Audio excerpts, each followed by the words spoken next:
Hello dear students, now welcome to your maths class. Today we are going to start our chapter number 10, that is unitary method. Let's start.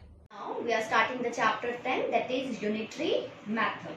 Okay students, firstly unitary method is the method of a calculation.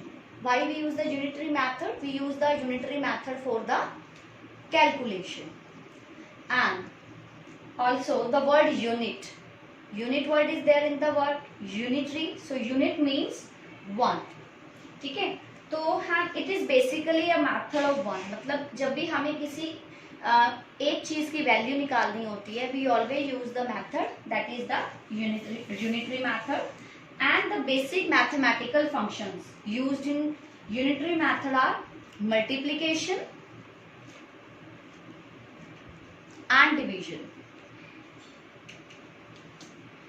Okay, the word unitary method, unit means one, so this is the method which is basically used to finding the value of a one thing, and the operations which we use in this are namely multiplication and divisions. Means unitary method में जो आप operations use करते हो वो multiplication और division use होता है. जब भी हमें किसी एक चीज की वन की क्वांटिटी मेजर करनी होती है तो we use the method of a unitary method. And in problems related to unitary method you will be given, जब भी आप क्वेश्चंस करोगे यूनिटरी मेथड के बेस पे आपको क्या गिवन होगा हमेशा? Cost of many things. Okay, जब भी आपको यूनिटरी मेथड के रिलेटेड क्वेश्चन सॉल्विंग आएंगी, क्वेश्चन सॉल्व करोगे तो आपको गिवन हमेशा क्या होगा? Cost of many things. And you have to find, आपको हमेशा फाइंड क्या करना होगा? कॉस्ट ऑफ मैनी मोर और लेस थिंग्स. मतलब आपको फाइंड आउट करना, या तो कम चीजों की कॉस्ट फाइंड आउट करनी आ सकती है या उससे ज्यादा चीजों की भी आ सकती है.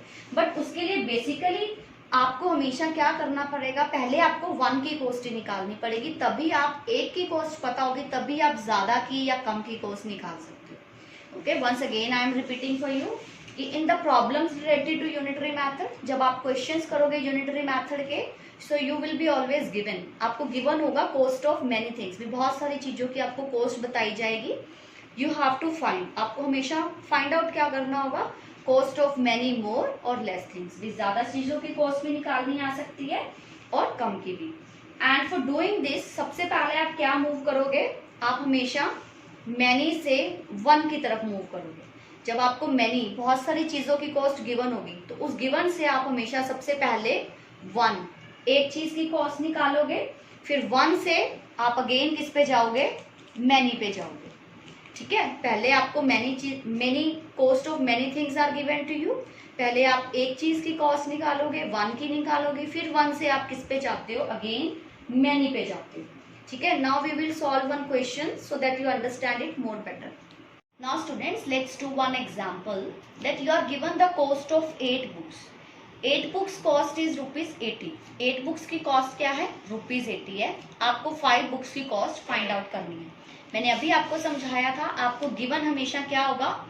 Many things. हमेशा आपको क्या होगा? Cost of many things. Like यहाँ पे 8 books की cost आपको given है, आपको find क्या करनी है? 5 books की cost find out करनी है. और आपको ये भी बताया था जब भी आपको इसमें आपको हमेशा क्या होगा?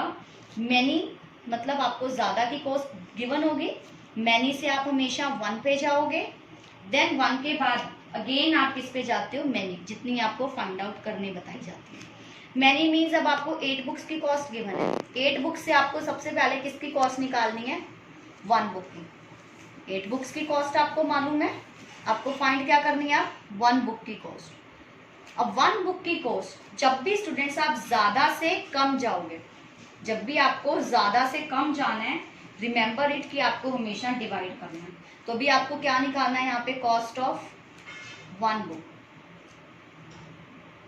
Cost of one book will be ₹80 divided by 8. आपकी 8 बुक्स की कॉस्ट ₹80 है, तो वन बुक की कॉस्ट क्या हो जाएगी? 80 divided by 8, so it will be ₹10. तो अब आपकी एक बुक की कॉस्ट आ गई. मैनी, आपसे अब आंसर किस चीज का पूछा गया है? 5 बुक्स का. अब आपने क्या निकालना है? 5 बुक्स की कॉस्ट निकालनी है. So now cost of 5 books.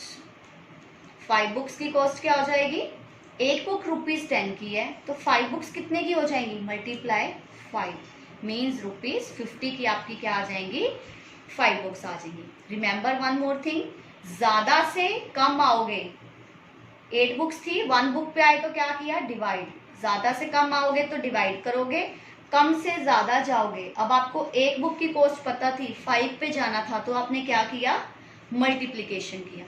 Just remember these rules, आपके क्वेश्चंस गलत नहीं होंगे कभी। Now students, look at question number 1 of your activity 1, that a bus carries 2, 4, 5, 7 passengers every day। मतलब एक बस में डेली कितने पैसेंजर्स जाते हैं या कैरी होते हैं, that is 2457। So how many passengers will it carry in a week. अगर एक बस में डेली इतने पैसेंजर्स जाते हैं 2457, तो वीक में कितने पैसेंजर्स उस बस में जाएंगे। तो बस carries passengers every day, daily कितने पैसेंजर्स होते हैं 2457। Therefore number of passengers carried by बस इन ए वीक, तो एक हफ्ते में, वीक में कितने डेज होते हैं स्टूडेंट, 7 डेज होते हैं। तो 7 डेज में कितने पैसेंजर उस बस में सफर करेंगे या उस बस के अंदर जाएंगे, दैट विल बी 2457 एक दिन के, 7 दिन में कितने जाएंगे, multiply by 7। So when you do multiplication your answer will be 17199। इतने पैसेंजर्स एक वीक में उस बस में कैरी होंगे। Now students, look at question number 2, that Ashima reads 42 pages of a book in a day। Ashima daily कितने pages read करती है, 42 पेजेस, मतलब एक दिन में वो कितने पेजेस रीड कर रही है, 42। How long will it take her to finish the book that has 1428 pages, मतलब उसको कितने दिन लगेंगे। How many number of days will she take to read the book which has 1428। एक बुक है जिसके टोटल पेजेस कितने हैं स्टूडेंट्स, 1428 पेजेस हैं एक बुक में। डेली आशिमा कितने पेजेस रीड कर रही है, 42 पेजेस रीड कर रही है। तो आपको नंबर ऑफ डेज बताना है, हाउ लॉन्ग मीन्स आपको नंबर ऑफ डेज बताने हैं कि कितने दिन लगेंगे उसको बुक को पूरा रीड करने में, जिसके page total number of pages है 1428। Look at the solution. Ashima read pages in a day, daily कितने पेजेस रीड करती है Ashima, 42 pages. Number of days Ashima takes to read 1428 pages, मतलब 1428 पेजेस को रीड करने में आशिमा को कितने नंबर ऑफ डेज लगेंगे। You will divide the 1428 by 42 and you will get the number of days. यहाँ पे मैंने डिवीजन किया है। She will take 34 days to read the full book. Now students, look at question number 3। A dozen books cost ₹1920. Find the cost of 7 such books. Now students, what you are given? You are given the cost of dozen. In 1 dozen, you know it's 12. मतलब dozen का मतलब क्या होता है कि 12 books की cost. 12 books की cost आपको गिवन है और आपको 7 बुक्स की कॉस्ट फाइंड आउट करनी है। मैंने आपको स्टार्टिंग में भी बताया था, जब आपको मैनी, ज्यादा चीजों की कॉस्ट गिवन होती है तो सबसे पहले हम क्या कहते हैं, 1 की कॉस्ट निकालते हैं। तो कॉस्ट ऑफ 1 बुक करने के लिए आप क्या लिखोगे, ज्यादा से कम निकालना है तो हम क्या करते हैं, डिवाइड। 12 बुक्स की कॉस्ट आपको गिवन है, 1 बुक की कॉस्ट आपको फाइंड आउट करनी है, तो हम डिवाइड करेंगे 1920 को 12 से। सो यू विल गेट ₹160, मतलब आपकी एक बुक की कॉस्ट कितनी आ गई, ₹160। नाउ हमें क्या करना है, 1 से मैनी पे जाना है। एक बुक की कॉस्ट आपको पता है, आपको 7 बुक्स की कॉस्ट फाइंड आउट करनी है। तो 1 से मैनी जाते हैं तो मल्टीप्लीकेशन करोगे आप। 7 बुक्स की कॉस्ट क्या हो जाएगी, ₹160 multiply 7, so it will be ₹1120 will be your answer. Now students, look at question number 4। A bag contains 7 kg of wheat flour. How many bags will be required to pack 245 kg of wheat flour? Means आपको एक bag में 7 kg wheat floor आता है, ठीक है। एक bag के अंदर कितना व्हीट फ्लोर आता है, 7 kg। तो आपको कितने बैग्स यूज होंगे अगर आपको 245 kg व्हीट फ्लोर पैक करना है। So number of bags required to pack 7 kg 1, क्योंकि एक बैग में 7 kg व्हीट फ्लोर आता है। तो आपको पैक कितना करना है, आपको बैग्स कितने चाहिए, number of bags required to pack 245 kg। 245 kg wheat flour को आपको पैक करना है। एक बैग में आपका 7 kg आ जाता है, तो आपको टोटल कितने बैग्स की जरूरत है।